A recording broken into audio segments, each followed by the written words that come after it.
عزیزان محترم، آیہ مودت کو ہمیشہ سرنامہ تقریر اس لیے قرار دیتا ہوں کیونکہ پوری قرآن میں اور 73 فرقوں کے لٹریچر میں آپ کوئی حدیث نہیں بتا سکتے، نہ قرآن میں کوئی آیت بتا سکتے ہیں کہ اللہ نے امت سے اہل بیت کی مودت کے علاوہ کچھ مانگا ہو۔ ذہن میں سوال آ جاتا ہے ایک دم فوراً، لوگ کہتے ہیں بھائی کیا نماز نہیں مانگی، روزے نہیں مانگے؟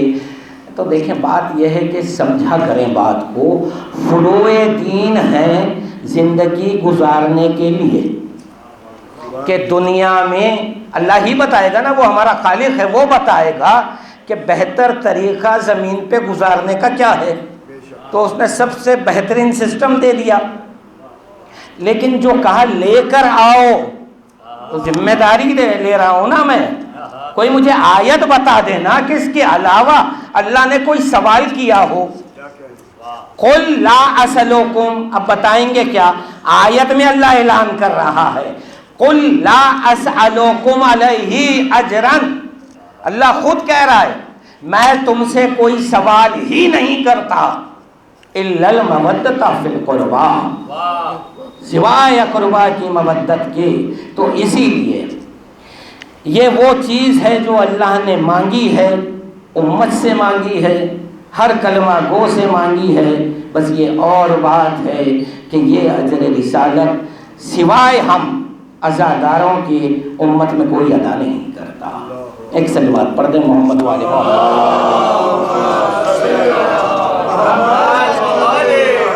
کل کی گفتگو سے مسلسل ہونے سے پہلے ایک قول معصوم پر کیوں کیا؟ اکثر یہ ہوتا ہے کہ قول ایک ہی ہوتا ہے لیکن اپنے فہم کے اعتبار سے دو نظریے بن جاتے ہیں، تو اختلاف ہوتا ہے۔ تو اگر ہم جانتے ہیں تو ذمہ داری ہے ہماری کہ اختلاف دور کریں۔ منبر حسین سے اختلاف بڑھائے نہیں جاتے، دور کیے جاتے ہیں۔ تو اب قول معصوم ہے، سمجھ کا فرق ہے۔ مولا علی کا ارشاد ہے اور پانچویں امام سے بھی ہے یہ ارشاد، دو معصوموں سے ہے۔ امام فرماتے ہیں نحن علماء شیعتنا متعلمون وسائر الناس رشاوتون، ہم علماء ہیں۔ یہ نحنوں میں کون آئیں گے؟ 14 ہستیاں آئیں گے، ظاہر سی بات ہے نا۔ اس کے بعد کیا کہا؟ شیعتنا متعلمون، ہمارے شیعہ کیا ہیں؟ طالب علم۔ وسائر الناس رشاوتون، یہ جملہ خطرناک ہے بھئی، غیر کو اعتراض ہو سکتا ہے، غیر مسلمان چاہے وہ ہندو ہوں، عیسائی ہوں، یہودی ہوں، سائنسداں ہوں، فلسفی ہوں، وہ سب یہ کہیں گے بھئی آپ کا اسلام علم کی دعوت بھی دیتا ہے اور ہم سب کو کوڑا کرکٹ کہہ رہا ہے۔ یہ کیا بات ہوئی بھائی؟ ہماری بے عزتی کیوں؟ خود کو علماء کہا، ان کے چاہنے والوں کو طالب علم کہہ لیا، وسائر الناس رشاوتون، یعنی کوئی اہمیت نہیں ان کی، جبکہ ان میں علماء پائے جاتے ہیں۔ یہ کیا راز ہے؟ میں وہ راز آپ کو بتا دوں، غور سے سنیں آپ۔ دنیا کا ہر انسان حصول علم کے لیے، علم حاصل کرنے کے لیے دو چیزوں کا محتاج ہے، یا غور و فکر کرے یعنی پڑھے، یا تجربوں سے گزرے۔ اس کے بغیر کوئی بھی دنیا کا انسان علم حاصل نہیں کر سکتا، یا غور و فکر کرے یا تجربے سے گزرے۔ معصوم وہ ہوتا ہے جو تجربوں کا محتاج نہیں ہوتا۔ تو 14 کیونکہ ان کا وجود ہی علم ہے۔ جملے پہ غور نہیں کیا، جملہ آسان کر کے دوہرا دوں، اللہ علیم ہے، 14 عالم نہیں علم ہے۔ اللہ علیم ہے، 14 علم ہے، اب اس کے بعد پوری کائنات طالب علم ہے۔ بھئی پھر عالم کس کو کہتے ہیں آپ؟ عباس عالم ہے، زینب عالمہ ہے، یہ جتنے محفوظین جو کل میں نے بتایا تھا یہ سب علماء ہیں، سمجھے آپ؟ جی عالم ہے غیر معلمہ، امام نے لفظ دیا نا، یہ تو خیر تعارف ہو گیا۔ اور یہ جو اکثر ہمارے یہاں بھی کچھ لوگ بیان کر رہے ہیں کہ ہماری کتابوں میں بھی یہ روایت آئی ہے، بالکل غلط ہے جناب، کہ رسول اللہ کے پاس ایک ضعیفہ آئی، نوجوان بچہ، کم سن بچہ ان کا، بیٹے کو لائی، وہ میٹھا بہت کھاتا تھا، تو کہا کہ یا رسول اللہ ذرا اسے تاکید کیجیے، آپ ایک بار بول دیں گے تو یہ میٹھا کھانا چھوڑ دے گا۔ رسول اللہ نے کہا کہ ابھی نہیں، بعد میں آؤ۔ دوبارہ آئی، پھر رسول اللہ نے کہا ابھی نہیں، بعد میں آؤ۔ جب تیسری بار آئی وہ، تو اب رسول اللہ نے کہا کہ بیٹا دیکھو میٹھا نہیں کھانا، اس سے نقصان ہوگا تمہیں۔ اس ضعیفہ نے سوال کیا یا رسول اللہ یہ پہلے دن کیوں نہیں کہا آپ نے؟ تو رسول اللہ نے کہا کہ میں خود بھی میٹھا کھاتا تھا، تو میں نے چھوڑ کر دیکھا چھوڑ سکتا ہوں یا نہیں، اب میں تاکید کر رہا ہوں۔ یہ سنا کر یہ بھی کہتے ہیں غیر شیعہ مسلمانوں میں، یہ روایت عام ہے، واضح میں بیان ہوتی ہے کہ دیکھو خود عمل کرو پھر نصیحت کرو۔ تو یہ خود عمل کرنے والی محتاجی ہماری ہے، معصوم کی نہیں ہوتی۔ تو اب رہا سوال یہ، پھر ایک سوال رہے گا جو اختلاف جہاں سے ہوتا ہے کہ بھئی پھر یہ امت میں جو علماء ہیں، ہاں ان کا بھی مرتبہ ہے، ورنہ 50 سے زیادہ اقوال نہیں ہوتے علماء کے لیے۔ کیا کیا اقوال ہیں؟ جیسے کہ 5ویں امام فرماتے ہیں آپ کہ زندگی ایسے گزارو، یا تو خود عالم بن جاؤ یا عالم کے دوست بن جاؤ، سمجھے؟ یہ نصیحت ہے، ہدایت ہے۔ پھر ایک جگہ مولا علی کہتے ہیں کسی عالم کی صحبت میں ایک لمحہ بیٹھنا، وہ بھی خاموشی سے، یعنی عالم سے آپ نے بات نہیں کی، کچھ حاصل نہیں کیا، مولا علی کا ارشاد ہے، آپ فرماتے ہیں کہ ایک ساتھ ایک لحظہ بیٹھ جانا 1 سال کی واجب عبادات سے بہتر ہے۔ یہ عظمتیں بیان ہوئی ہیں علماء کی، لیکن آؤ پہلے طالب علم کا مسئلہ حل کرو۔ شیعتنا متعلمون، ہمارے شیعہ طالب علم، بھئی آپ کہیں گئے ہیں مدرسے میں علم حاصل کرنے؟ امام تو کہہ رہے ہیں میرے شیعہ طالب علم ہیں، آپ گئے؟ میں گیا ہوں، کوئی گیا یہاں پر؟ اب یہ کہیں گے نہیں بھائی وہ ہمارا بچہ گیا، بھتیجا گیا۔ بھائی سوال یہ ہے کہ شیعہ تو آپ بھی ہیں، مولا کہہ رہے میرا شیعہ وہ ہے، شیعتنا متعلمون۔ تو اس کو یوں دیکھو، شیعہ کیا ہے؟ طالب علم کا مطلب یہ ہے، شیعہ کی پہچان یہ ہے کہ وہ طلبگار علم ہوتا ہے۔ مدرسے میں جانے کو طلبہ نہیں کہتے، طلب علم کرنے والے کو کہہ رہے ہیں مولا۔ اب سوال یہ ہے کہ اس کے باوجود آپ دنیاوی زندگی میں مصروف ہیں، یہ پہچان کہاں ہے آپ کی؟ آؤ سمجھاؤں میں، فرش عزا پہ آنے والا ہر عزادار متعلمون ہیں۔ کیوں؟ کیونکہ وہ آ رہا ہے 14 علوم کا ذکر سننے۔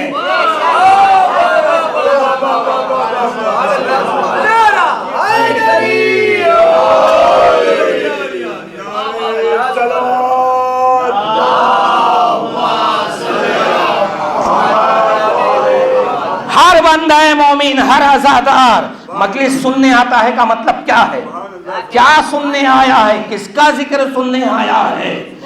اللہ نے جن کو اپنے علم کو وجود دیا 14 کو، وہ 14 علم ہیں، ان کا ذکر سننے آتا ہے، تو پھر یہ طالب علم ہوا نا، طلبگار علم ہے یہ۔ تو حضور یہ ایک وضاحت تھی جو اکثر اس پہ اختلاف ہوتا ہے نوجوانوں میں، سمجھانے کے لیے ہم بات کرتے ہیں، معلوم ہے پہنچا دیں۔ آئیے کل کی گفتگو سے مسلسل ہو جاؤں کل میں نے حدیث قصہ کا بھی ذکر کیا تھا، ساتھ میں آیہ تطہیر، وہ تو لازمہ ہے حدیث قصہ کا ہونا چاہیے۔ اور ایک کل وعدہ کیا تھا کہ اکثر ہمارے غیر شیعہ مسلمان جو ہیں بھائی ہمارے امت محمدی میں ہیں، وہ کلمہ پڑھتے ہیں لا الہ الا اللہ محمد رسول اللہ، لیکن اگر ان سے ہماری علمی بات ہو تو ہونا چاہیے، ورنہ جو ہے حق پہنچے گا کیسے؟ اگر ان تک ہم حق نہیں پہنچائیں گے تو اب جبرائیل تو آنے والے نہیں ہیں سمجھانے کے لیے، تو آپ ہم تو ریپرزینٹیٹیو بنے ہوئے ہیں نا حق کے اہل بیت پہنچانے کے لیے، لازمہ ہے ہمارا۔ اور بتاؤں آپ کو، سماجی دوستی ہر مسلمان سے بلکہ مشرک سے بھی رکھنی چاہیے۔ آپ بولیں گے یہ کون سی ہدایت نصیحت، میں نہیں کہہ رہا ہوں، امام کا ارشاد ہے۔ تاریخ بتا دوں آپ کو، کربلا سے پہلے تک، ایک سلوات پڑھیں ذرا قریب آ رہا ہے، کربلا سے پہلے زہیر قین، زہیر عثمانی کہلائے جاتے تھے، آپ تھے سلمان فارسی کے دوست، تو سب سے پہلے سلمان سے سوال کرو نا، اے سلمان یہ آپ زہیر کے درسات دوستی کیوں رکھے تھے؟ یہ تو زہیر عثمانی کہلائے گئے ہیں۔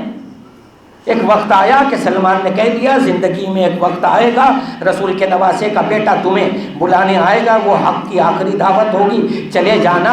سلمان کے کہنے پہ عمل کیا، انصاران حسین میں یہ شامل ہوئے۔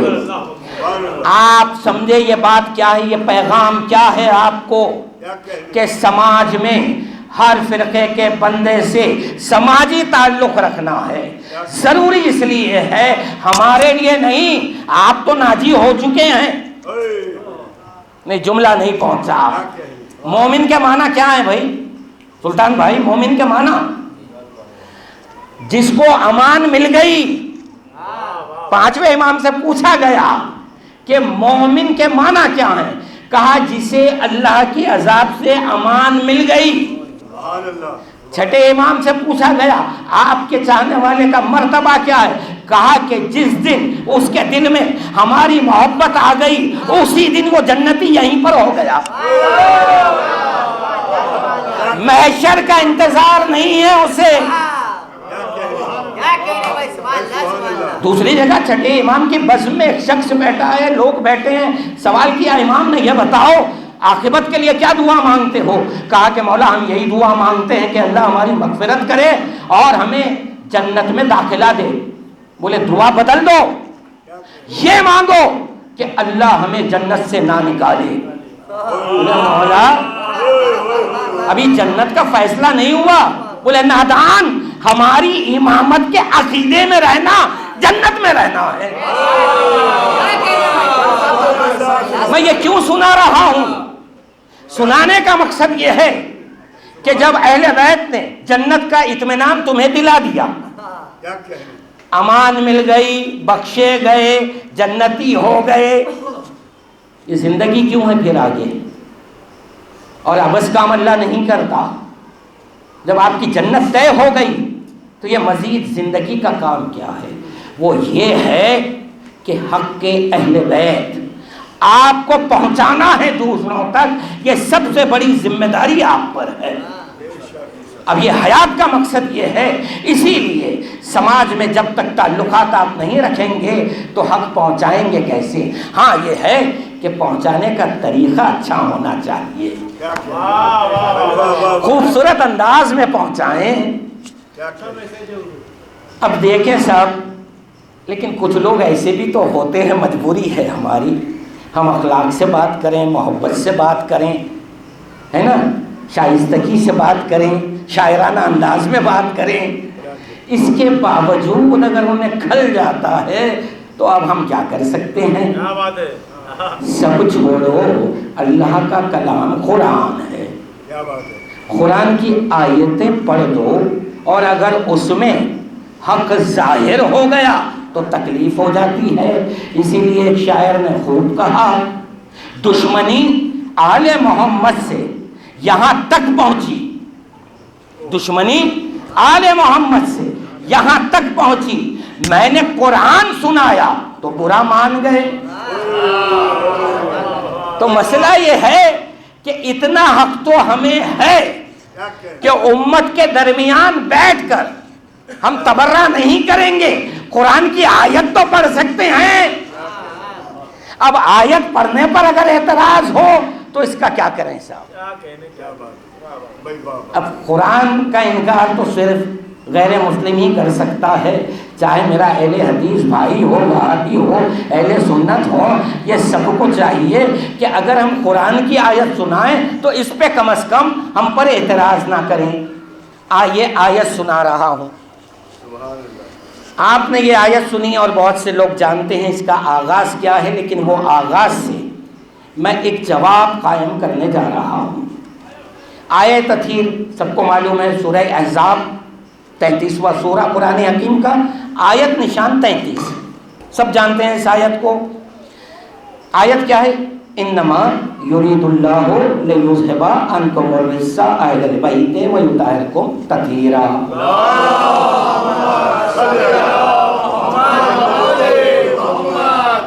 مگر یہ آغاز کہاں سے ہوا؟ 32ویں آیت سے گفتگو کا آغاز ہے. اللہ کہتا ہے، مخاطب ہیں یہاں پر رسول اللہ کی ازواج پہلے. یا نساء نبی لستن کا احد نسائی، اے نبی کی بیویوں تم عام عورتوں میں سے نہیں ہو. یہاں سے آغاز ہے گفتگو کا.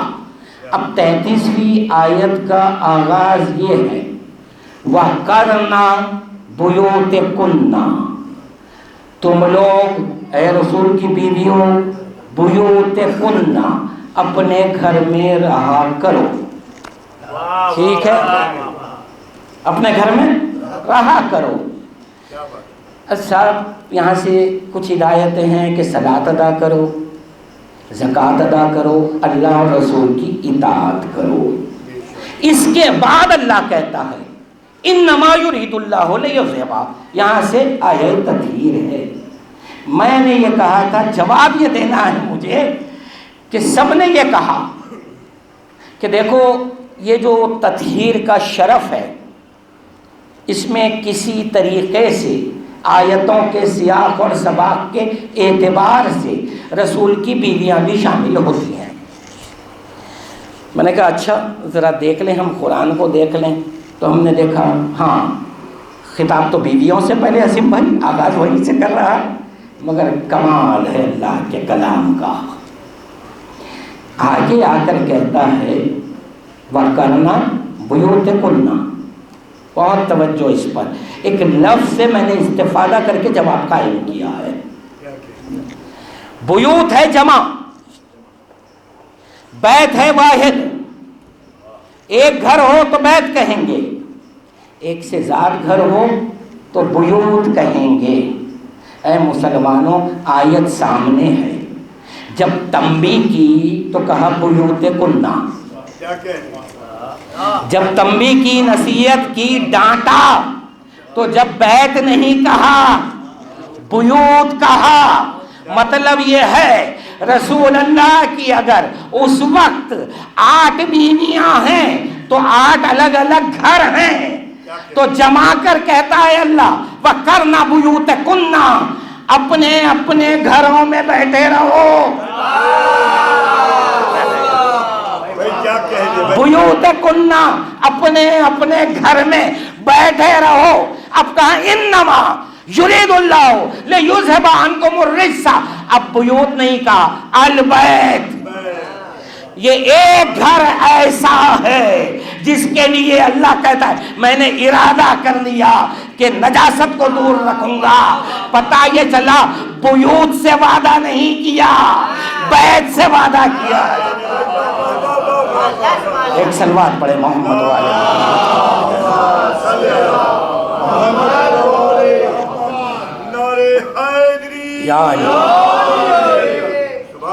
بھائی. اب مجھے یہ بتائیں رسول اللہ کی 9 ازواج ایک وقت میں، اب سب یہ کہیں گے ٹھیک ہے چلیے ایک بیوی کا گھر لے لیتے ہیں، ہے نا. انما یرید اللہ لیذھب عنکم الرجس اہل البیت. وَيُطَهِّرُكُمْ تَطْهِيرًا۔ تو آپ نے کون سی بیوی کا گھر سلیکٹ کیا ہے جناب؟ ہم کہیں گے وہ بھی ہم سے مت پوچھو، قرآن سے پوچھو، کیونکہ جہاں اہل البیت آیا ہے تو گھر والے تو اس بیوی کا گھر لیں گے جس کی اولاد ہو۔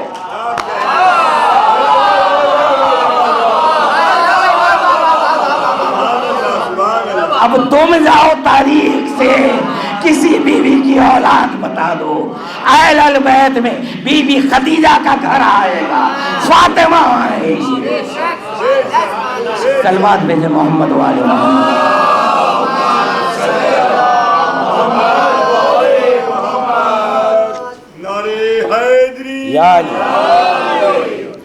عزیزان محترم، آئیے نفی تو ہو گئی ان کی نفی مقصد نہیں ہے ہمارا۔ آؤ ذرا ارادے پہ غور کریں۔ انما یرید اللہ، اللہ نے ارادہ کیا۔ ارادے کی دو قسمیں ہیں، ایک ارادہ تشریعی ہوتا ہے، ایک ارادہ تکوینی ہوتا ہے۔ تکوینی اور تشریعی کا فرق سن لیں آپ۔ تشریعی ارادہ یہ ہے کہ اللہ نے ارادہ کیا ہے، لیکن اس کا پورا ہونا ضروری نہیں ہے، کیونکہ وہ ارادے کا مطلب ہوتا ہے حکم دینا۔ یہ ہے ارادہ تشریعی، بات نہیں پہنچی، جیسے کہ امت سے کہا نماز پڑھو، یہ ہے ارادہ تشریعی۔ روزے رکھو، ارادہ تشریعی۔ کیوں؟ کہ اس نے ارادہ تو کیا کہ آپ پڑھیں، آپ کو حکم دیا، پڑھیں یا نہ پڑھیں یہ آپ کا اختیار ہے۔ ارادہ تکوینی اس کو کہتے ہیں جس کا تعلق خلقت سے ہوتا ہے، یعنی کہ حکم نہیں دیتا۔ ارادہ تکوینی وہ ہے جو اس نے سوچ لیا وہی ہونا ہے۔ زمین بننی ہے، ارادہ تکوینی ہے۔ سورج روشن ہونا ہے، ارادہ تکوینی ہے۔ آیے تطہیر کو غور کرو، یہ نہیں کہا اے اہل بیت تم ریچھ سے دور رہنا، نہیں کہا۔ اگر کہتا تو ارادہ تشریعی کہلاتا۔ کہا میں نے ارادہ کیا کہ ریچھ آپ سے دور رہے گا، مطلب یہ ہے ان کا وجود جو خلق کیا اب نجاست دور ہونا نہیں ہے، ان کا وجود ہی پاک ہے۔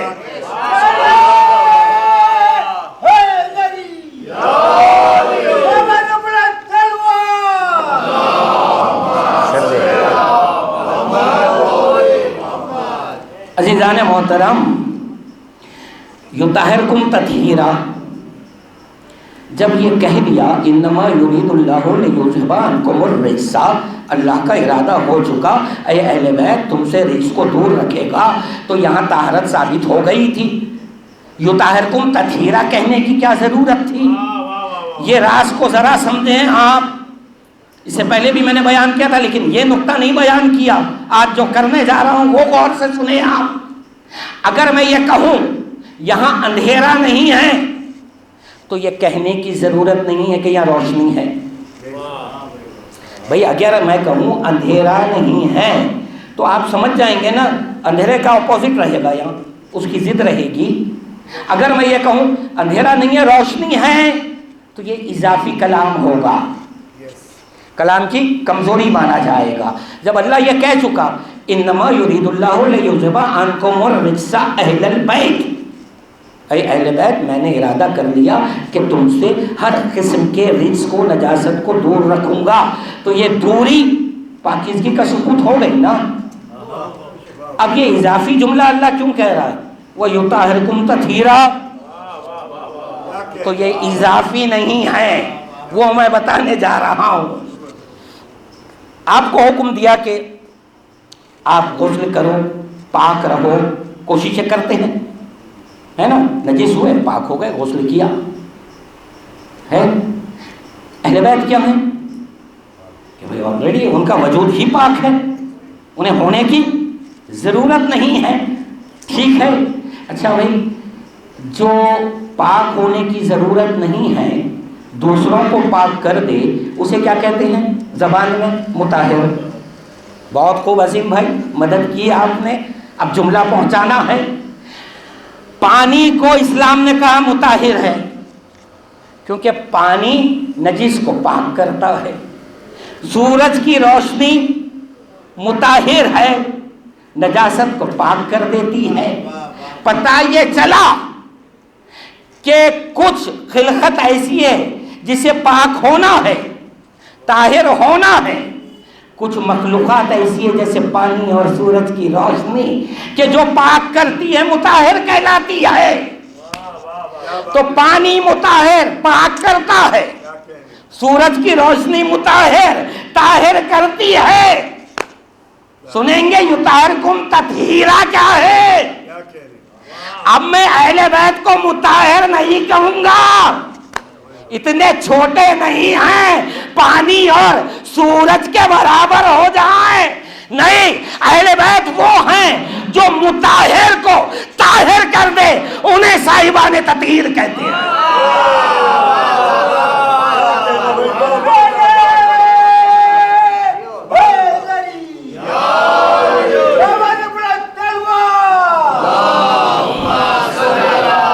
مطہر کو پاک کر دے. نہیں اور کہوں مطہر میں کوئی تاثیر پیدا کر دے. نہیں پہنچ رہے ہیں. مٹی پاک کرتی ہے، مطہر ہے. حسین کا خون ملا، شفا بن گئی.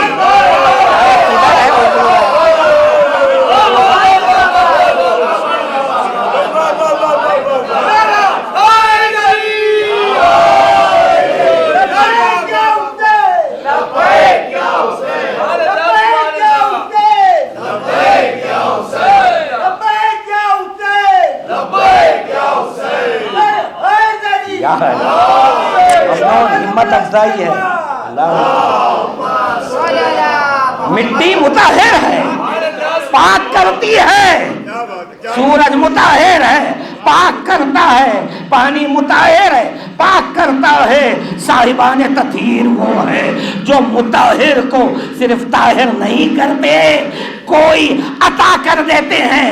مٹی کو لہو دے کر حسین نے خاک شفا بنا دیا. یہ ہے صاحبان تطہیر. صلوات بھیجے محمد و آل محمد.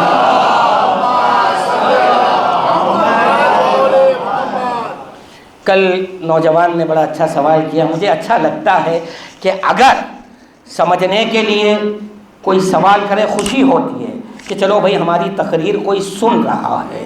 یہ بچے نے بڑا اچھا سوال کیا اور ضروری ہے، ذمہ داری ہے میری کہ میں نے کل جو پڑھا تھا اس کا میں جواب دوں. میں نے کل یہ پڑھا تھا کہ معصوم کے وجود کی خصوصیت یہ ہے کہ جو قرب میں آ جائے وہ پاک ہو جائے. بڑا اچھا سوال کیا بچے نے. کہا کہ قبلہ یہ بتائیں کہ دشمنان اہل بیت بھی قرب میں آئے ہیں تو کیا وہ پاک ہو گئے؟ سوال تو معقول ہے. اب اس میں زیادہ مثالیں نہیں تھیں، بس اتنا ہی کہا کہ ان کے گھر دشمن بھی آ گئے. ظاہر سی بات ہے امام حسن کی زوجہ ہیں، جودہ بنت شخص قاتلہ ہیں، تو آئی ہے نا گھر میں، پاک ہو گئی. اور پھر اور بھی کسی کی ازواج ہیں، وہ ذکر نہیں کرنا ہے ہمیں، ہے نا. تو پھر یہ اچھا سب جانے تو کربلا آ جاؤ، شمر عین نجیس ہے، حسین کو ہاتھ لگایا نا. تو پھر بالکل صحیح ہے بیٹا. جواب سن لو. جب تک کوئی نجیس وجود معصوم کے بدن کو مس ہوگا اس وقت تک اس کا وہ حصہ جو مس ہوا ہے اس کا پاک ہونا لازمہ ہے. اور جیسے ہی وہ ہٹے گا اپنے وجود میں پھر نجیس رہے گا. اب ذہن میں یہ نہ آئے بھئی پاک ہو گیا تو جنتی ہو گیا. نہیں، بدن کی پاکیزگی جنت نہیں دلاتی،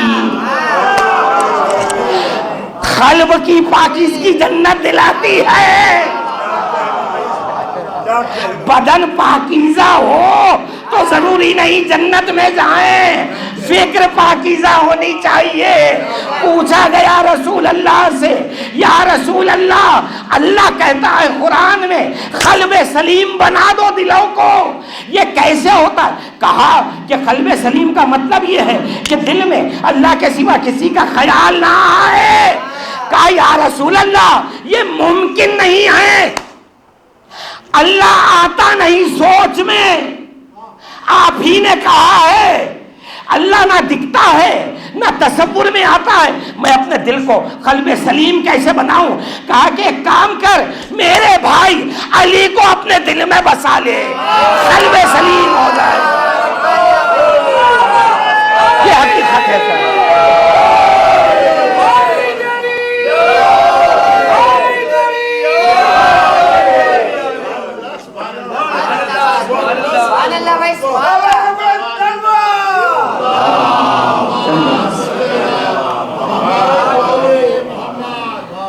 تو عزیزان محترم، یہ ہے تطہیر۔ ابھی تو کچھ پہلو بیان ہوئے ہیں، اب میں ایک بات پوچھوں، ارادہ کیا اللہ نے، تو یہ ارادہ کب سے ہے؟ اب یہ نہیں کہنا کہ عالم بشریت میں آئے تو صاحبان تطہیر بنے ہیں، نہیں، اللہ عالم ہو میں اگر ارادہ رکھتا ہے تو اہل بیت عالم ہو کے فوراً بعد صاحبان تطہیر ہیں۔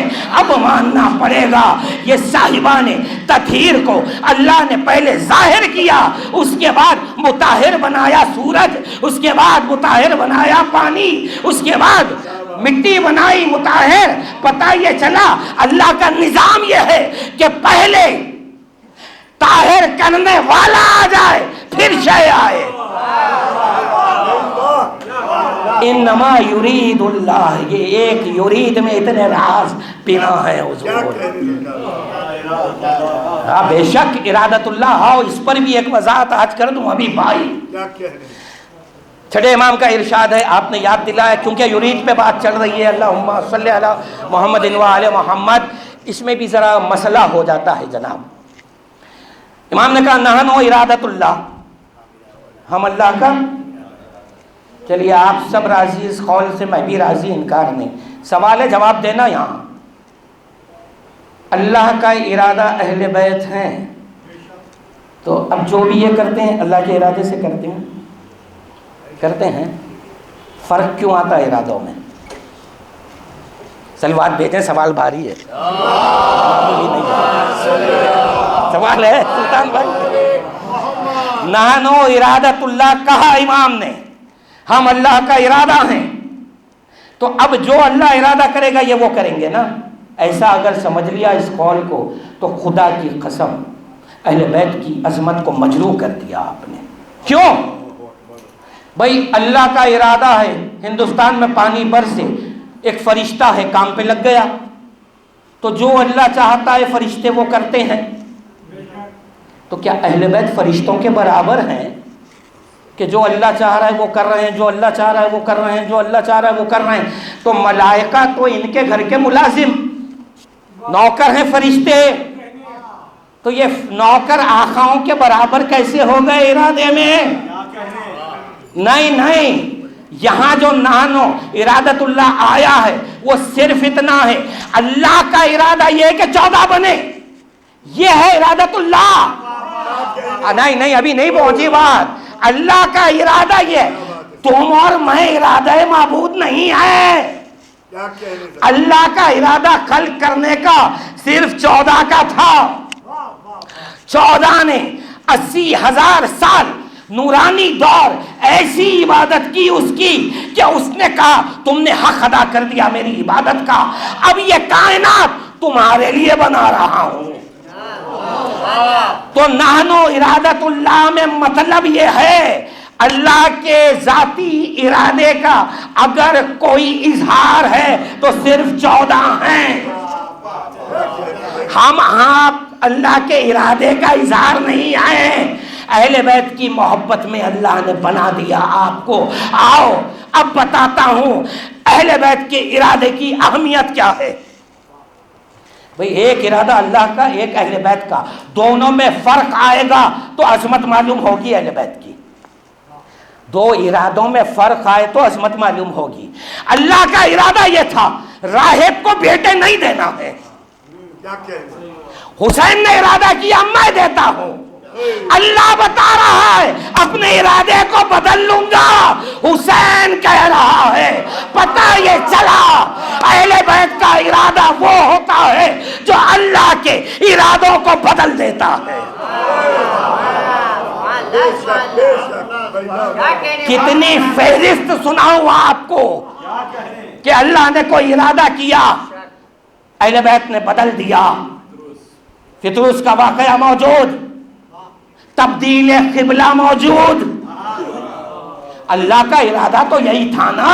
مکے میں جب تک رہے محمد کہاں نماز پڑھی؟ بیت المقدس کی جانب سجدہ کرتے رہے. مدینہ آ گئے 2 مہینے ادھر ہی نماز پڑھ رہے ہیں. کس کا ارادہ تھا؟ اللہ کا تھا. رسول نے نماز میں سر اٹھایا. سورہ بقرہ کی آیت چیخ کر کہہ رہی ہے, اللہ کہتا ہے اے میرے حبیب بار بار سر کا اٹھانا ہم سمجھ گئے. آخری لفظ سنو آپ, قبلتن ترضاہا, میری مرضی نہیں محمد اپنی مرضی کا قبلہ بنا لو. رسول نے کعبے کی طرف رخ کیا, پتہ یہ چلا اللہ نے ارادہ ظاہر کر دیا تھا نمازیں وہاں پڑھو. محمد نے ارادہ ظاہر کیا, نہیں اللہ وہ قبلہ سمجھ میں نہیں آ رہا ہے, ایسا قبلہ چاہیے جہاں علی آئے. قبلہ تبدیل کیا ارادے پر, ہے نا. آؤ آیت سے دلیل لے لو. یہ جذبہ عقیدت کی باتیں نہیں ہوتی ہماری. جتنے فضائل اہل بیت کے جہاں سنو, قرآن سے یقیناً آپ کو کوئی نہ کوئی آیت مدد کرے گی. یم اللہ وما تشاؤون نہیں, سورہ رعد 13واں سورہ قرآن حکیم کا آخری آیتوں میں آپ جائیے. ام الکتاب کیا ہے اللہ بیان کرتے ہوئے کہتا ہے یم اللہ ما یشاء ویثبت. اللہ جب چاہتا ہے ام الکتاب سے, لوح محفوظ سے کسی کے مقدرات کو مٹاتا ہے بناتا ہے, مٹاتا ہے مٹاتا ہے بناتا ہے. اگر اس آیت پر ہم شیعوں کو ہٹا دو, امت مسلمہ کو چیلنج ہے میرا, شیعہ فرقہ ہٹا دو, اہل بیت سے قرآن نہیں لینا تم نے مت لو, اہل بیت کے فضائل گوارا نہیں, ہٹا دو. 72 فرقے مل کر یہودیوں کا, ہندوؤں کا, عیسائیوں کا ایک جواب دے دو. وہ یہ اگر پوچھ لیں کہ تمہارا اللہ خود قرآن میں کہہ رہا ہے یم اللہ ما یشاء ویثبت, میں جب چاہتا ہوں کسی کا مقدر مٹاتا ہوں, ثبت کرتا ہوں, یعنی کہ فیصلوں میں تبدیلی آ رہی ہے اللہ کے. اگر وہ سب پوچھے مسلمانوں سے تمہارا اللہ ایسا ہے کہ ایک بار ایک فیصلہ کرتا ہے, کمزور نظر آئے تو بدل دیتا ہے. کتنا بڑا سوال ہے امت پر, قرآن پر, اللہ پر. ہم شیعوں کو ہٹا کر یہ سوال رکھ کے دیکھو, اتنا بھاری ہو جائے گا اسلام کی لاج نہیں بچا سکیں گے. اللہ کے کلام کی عزت نہیں بچا سکیں گے. یہ کیوں؟ وہ یہ کہیں گے کہ فیصلہ کون بدلتا ہے. اگر پہلا فیصلہ کمزور ہو تو آپ بدلتے ہیں بہتری کے لیے, تو کیا آپ کا اللہ کمزور فیصلے بھی کرتا ہے؟ نہیں دے سکیں گے نا. آؤ امام سے پوچھا گیا, کتاب کا نام تفسیر فرات, مکتب اہل بیت کی غیبت صغریٰ کی تفسیر ہے یہ تفسیر فرات. چھٹے امام سے ایک شخص سوال کر رہا ہے, مولا اللہ قرآن میں یہ کہتا ہے کہ میں اپنے فیصلے بدلتا ہوں, یہ اللہ اپنے فیصلے کیوں بدلتا ہے؟ کہا کہ اللہ کوئی فیصلہ نہیں بدلتا مگر یہ کہ وجہ ہم ہوتے ہیں. ہم اگر خواہش کر دیں تو اللہ کیے ہوئے فیصلے کو ہمارے لیے بدل دیتا ہے. دوسرا فیصلہ بھی علم معبود میں پہلے سے رہتا ہے. ایسا کیوں کرتا ہے معلوم ہے؟ اللہ یہ بتانا چاہتا ہے میری توحید ماننا کوئی بڑی بات نہیں ہے. جو انسان کسی مذہب پر نہیں ہے دنیا کے, وہ بھی تو میرا اقرار کرتا ہے. میرا مقصد مجھے منوانا ہے ہی نہیں. اگر مجھے منوانا ہوتا تو ابلیس کو جہنم میں کیوں ڈالتا؟ میرے سجدے سے تو کل بھی انکار نہیں کیا، اب بھی نہیں کرتا. پتہ یہ چلا نہیں، اللہ یہ بتا رہا ہے ان ہستیوں کو پہچانو. یہ محمد و آل محمد وہ ہیں جن کے لیے میں نے کائنات بنائی ہے. ارے میرے کیے ہوئے فیصلے میں ان کی خواہش پہ بدل لیتا ہوں. بات نہیں پہنچی؟ اسی عقیدہ بدا پر ہماری نجات کا انحصار ہے. نتیجہ دے رہا ہوں، گناہوں کی طرف جری نہیں ہونا، کیونکہ علی کا چاہنے والا گناہ کو حقیر جانتا ہے. یاد رکھیں، جملے پہ غور نہیں کیا. حسین کا ماننے والا گناہوں کو حقارت سے دیکھتا ہے. ارے میری شان دیکھو، میں کربلا والا ہوں، یہ چھوٹے سے گناہ کر کے، ارے یہ نہیں ہے میرا بیان. ہم بڑے لوگ ہیں بھائی کائنات میں. جو کائنات کی مالکہ ہے فاطمہ، ان کے چاہنے والے، ان کا غم منانے والے، ہم اتنے چھوٹے ہو جائیں گے کہ یہ چھوٹے چھوٹے گناہ کر کے داغدار، لیکن انسان ہے، انسان ہے. ہو گئی خطائیں، کچھ نمازیں رہ گئی تھیں، کچھ روزے رہ گئے، استطاعت ہونے کے باوجود حج نہیں کیا، کبھی کچھ میوزک سن لی، گناہ ہو گئے. اب روزے محشر کھڑا ہوں، حسین دیکھ رہے ہیں کہ اس کا کیا فیصلہ ہو. اللہ نے کہا میرا نظام تو میں نے قرآن میں بتا دیا حسین کہ رتی برابر عمل رتی برابر جزا، جیسا عمل ویسی جزا. اب حسین نے کہا اللہ میرا عزادار ہے. سورہ رات کی آیت گواہی دے رہی ہے، یہ خواہش کرتے ہیں تو میں فیصلے بدل دیتا ہوں. یہ ہے شفاعت. ایک معرفت کی صلوات پڑھیں حضور.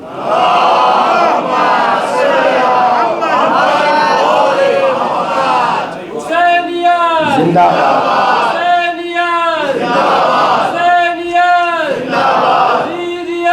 مرد آباد. لبیک یا حسین، لبیک یا حسین، لبیک یا حسین، لبیک یا حسین، لبیک یا حسین، لبیک یا حسین.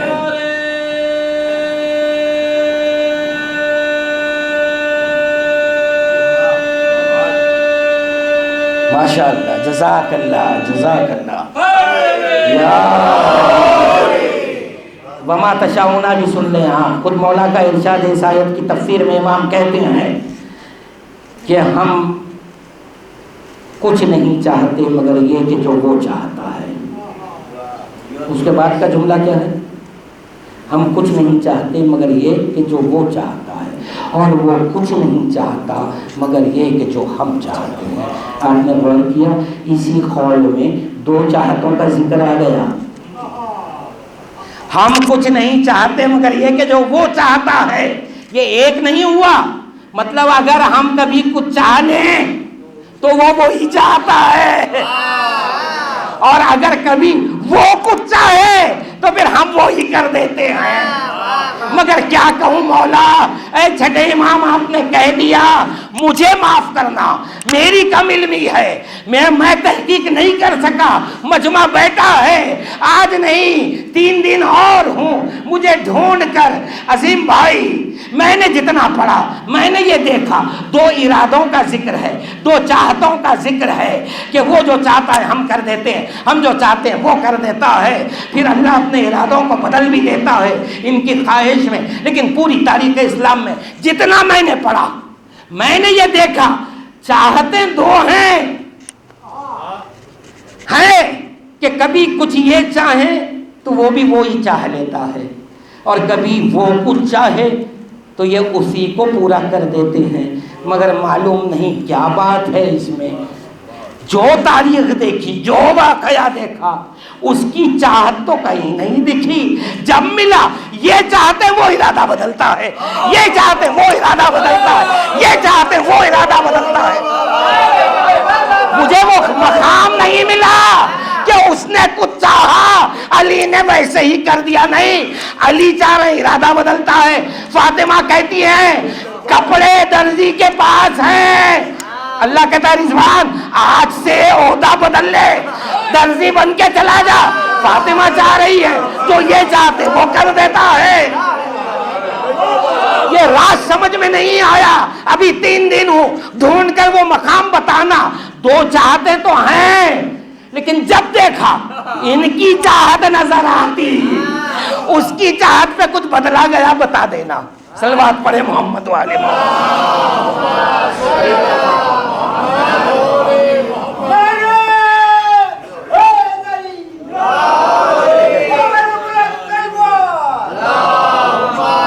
بہت اچھا سہارا دیا آپ نے، حق کو وہاں موڑ دے جہاں علی مرزا ہے، اچھا سہارا دیا، یہی ملا۔ علی نہیں مڑے حق کی طرف، حق مڑ رہا ہے علی کی طرف۔ کیا کہنا، یہ حقیقت ہے۔ پوچھا چھٹے امام سے، تیسری جلد بہار الانوار کی، کہ مولا محشر کا منظر سنا دیجئے۔ امام نے کہا روز محشر آواز الہی آئے گی، اے اہل محشر اپنی نظریں نیچی کر لو، رسول کی بیٹی فاطمہ آ رہی ہے۔ امام کہتے ہیں نورانی سواری پر نورانی حلقے کے درمیان بنت مصطفیٰ آئیں گی، جب سواری آ کر قلب میدان میں رک جائے گی، آواز الہی آئے گی، اے بنت مصطفیٰ کون بزرگ تر ہے؟ بی بی جواب دیں گی اللہ تو ہی بزرگ تر ہے۔ آواز الہی آئے گی، اے بنت مصطفیٰ آج آپ کا دن ہے، آپ بزرگ تر ہیں۔ تو بی بی کہیں گی اگر میں بزرگ ہوں تو پھر میرا اختیار بتا آج کیا ہے۔ آواز الہی آئے گی، اے بنت مصطفیٰ میدان محشر میں جائیے، آپ جس کی طرف اشارہ کریں گی ہم اس کی شفاعت قبول کر لیں گے، آئیے جمع کر کے آپ جنت میں لے کے جائیے ان لوگوں کو۔ امام کہتے بیوی آئیں گی میدان میں، دیکھیں گی کہ کس کس کے لیے میں رومال لے کر گئی تھی، یہ عزادار حسین کا ہے، میرے بیٹے کا عزادار، ان سب کا انتخاب کر کے درِ جنت میں لا لیں گے۔ جملہ سنیں گے آپ، امام یہ کہتے ہیں جتنے عزادار ہیں، کتاب میرے پاس یہاں لے کر آیا ہوں، پڑھ لینا اپنی آنکھوں سے، یہ نہیں کہا وہ سب کے سب مومن ہوں گے، نہیں، امام کہتے ہیں ہماری جد ماجدہ کا وہ اختیار ہوگا کہ جو بھی عزادار ہے مومن ہے، وہ شیعہ ہو یا نہ ہو، اگر حسین پر آنسو بہایا ہے بی بی کو اللہ اختیار دے گا کہ اسے آج بخش دو، در جنت پہ آ جائیں گے عزادار۔ اب سنیے آپ مرتبہ عزاداری کا، در جنت پر آ کر یہ عزادار رک جائیں گے اور کہیں گے اے معبود ہم انتخاب فاطمہ ہیں، ہماری قدر و قیمت بھی بیان کر دے۔ تو اللہ کہے گا اب تم جاؤ میدان محشر میں، تم جس کی طرف اشارہ کرو گے ہم اس کی بھی بخشش کر دیں گے۔ امام سے پوچھا کہ مولا اب یہ کس کو لائیں گے؟ جتنے عزادار تھے مومنین تھے، آپ کی جدہ ماجدہ تو لے کر آ گئیں، اب وہاں کوئی مومن تو رہا نہیں میدان محشر میں، یہ کس کو لے کر آئیں گے؟ امام نے کہا کہ دیکھو یہ جائیں گے کوئی بھی ہو غیر، اگر زندگی میں اس نے کبھی اس بندے مومن کو ایک بار کھانا کھلایا ہے تو یہ اس کی سفارش کرے گا، کسی نے کوئی مدد کی ہے تو سفارش کرے گا۔ اس پر سائل نے سوال کیا مولا کوئی بھی ہو، کہا کوئی بھی ہو مگر یاد رکھو اس کے دل میں ہماری محبت ہو یا نہ ہو، بغض نہیں ہونا چاہیے، اگر بغض ہوگا 1% بھی تو شفاعت قبول نہیں ہوگی۔ پتہ یہ چلا کہ فیصلہ جنت کا صرف محبت پہ نہیں ہیں.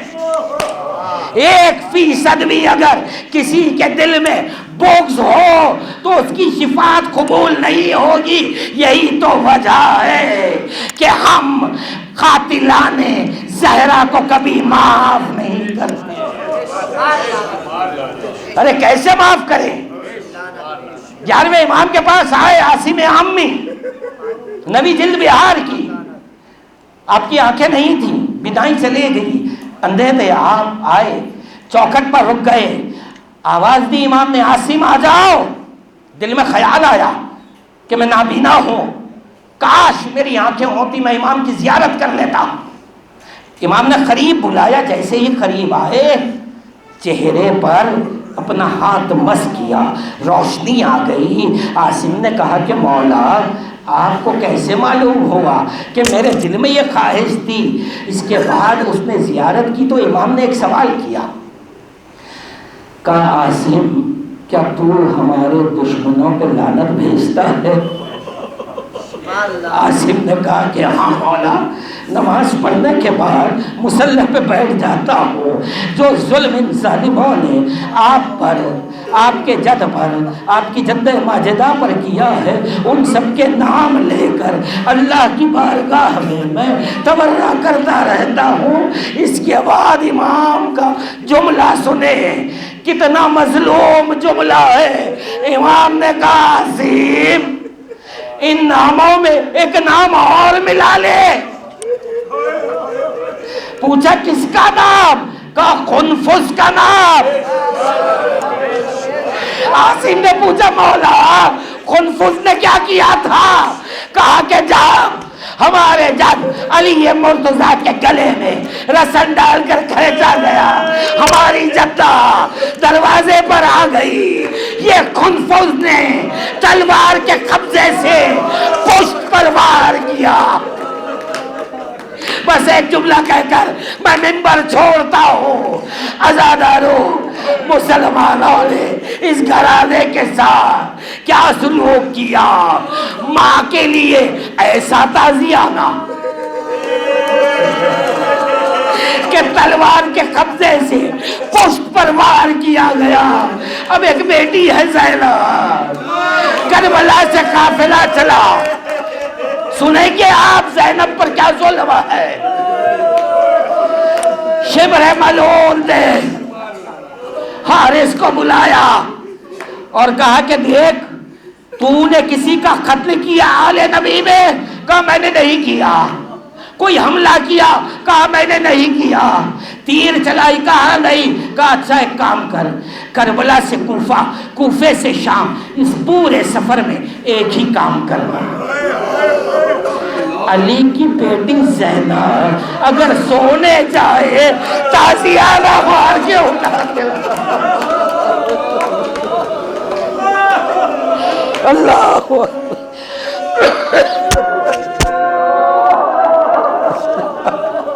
الا لعنت اللہ علی قوم الظالمین وسيعلم الذین ظلموا ایا منقلب ينقلبون. متوجہ زیارت